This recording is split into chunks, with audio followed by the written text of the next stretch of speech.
രാഷ്ട്രീയം ആകാംക്ഷയോടെ കാത്തിരുന്ന ആ കോടതി വിധി ഇപ്പോൾ പുറത്തു വന്നിരിക്കുകയാണ്. മാസപ്പടി കേസ് വീണ്ടും ചൂടുപിടിക്കുമ്പോൾ എൻഫോഴ്സ്മെന്റ് ഡയറക്ടറേറ്റിന് മുന്നിൽ വലിയ വാതിലുകളാണ് ഹൈക്കോടതി ഇപ്പോൾ തുറന്നിട്ടിരിക്കുന്നത്. മുൻ മുഖ്യമന്ത്രി പിണറായി വിജയന്റെ മകൾ വീണ വിജയന്റെ എക്സാലോജിക് സൊല്യൂഷൻസും Cochin minerals and rutile limited കമ്പനിയും തമ്മിലുള്ള ഇടപാടുകൾ ഇനി ഇഡിക്ക് ധൈര്യമായി കുഴിച്ചുമറിക്കാം. അന്വേഷണം റദ്ദാക്കണമെന്നാവശ്യപ്പെട്ട് CMRL സമർപ്പിച്ച ഹർജി കേരള ഹൈക്കോടതി തള്ളിയതോടെ കള്ളപ്പണം വെളുപ്പിക്കൽ നിരോധന നിയമപ്രകാരമുള്ള ED അന്വേഷണം കൂടുതൽ ശക്തിപ്പെടും. ഇത് CMRL കമ്പനിക്കും അവിടുത്തെ ഉദ്യോഗസ്ഥർക്കും ലഭിച്ച ഒരു വലിയ തിരിച്ചടി തന്നെയാണ്.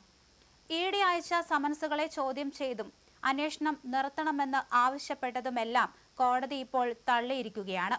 ഇതോടെ നേരത്തെ ഉദ്യോഗസ്ഥർക്കെതിരായ കർശന നടപടികൾ തടഞ്ഞ ഉത്തരവുകളും നീങ്ങും. IT സേവനങ്ങൾ നൽകാതെ തന്നെ എക്സാലോജിക് കമ്പനിക്ക് CMRL 1.72 കോടി രൂപ നൽകിയത് എന്തിനാണ് എന്നതാണ് കേസിലെ പ്രധാന ചോദ്യം. ഈ പണമിടപാടുകൾ കള്ളപ്പണം വെളുപ്പിക്കലിന്റെ ഭാഗമാണോ അതോ ഇതിനു പിന്നിൽ വലിയ രാഷ്ട്രീയ സ്വാധീനമുണ്ടോ എന്നെല്ലാം ED സംശയിക്കുന്നുണ്ട്.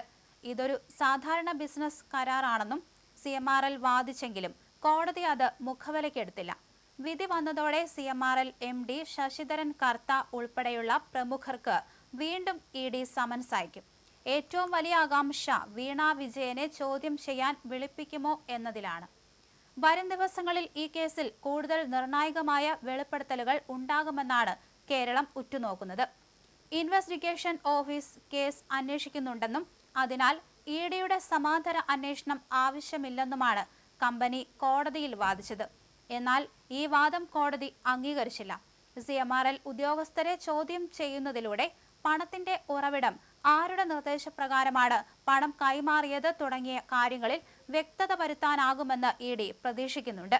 പ്രതിവർഷം 66 ലക്ഷം രൂപയുടെ ബാധ്യതയാണ് വീണയുടെ എക്സാലോജിക് കമ്പനിക്ക് ഉണ്ടായിരുന്നത്. CMRLുമായി ഇടപാട് തുടങ്ങിയതായിരുന്നു പിന്നീട് കമ്പനിയുടെ മുഖ്യ വരുമാനം. 2017 മുതൽ 2019 വരെ കാലയളവിൽ CMRLുമായി ഇടപാടുകൾ നടത്തി. പ്രതിമാസം 5 ലക്ഷം രൂപ CMRLിൽ നിന്ന് വീണയുടെ പേരിലെത്തി. കമ്പനിയുടെ പേരിലും 3 ലക്ഷം രൂപ പ്രതിമാസം എത്തിയെന്നും SFIOയുടെ കുറ്റപത്രത്തിൽ പറയുന്നുണ്ട്. എറണാകുളം അഡീഷണൽ സെഷൻസ് കോടതിയിലാണ് SFIO കുറ്റപത്രം സമർപ്പിച്ചത്.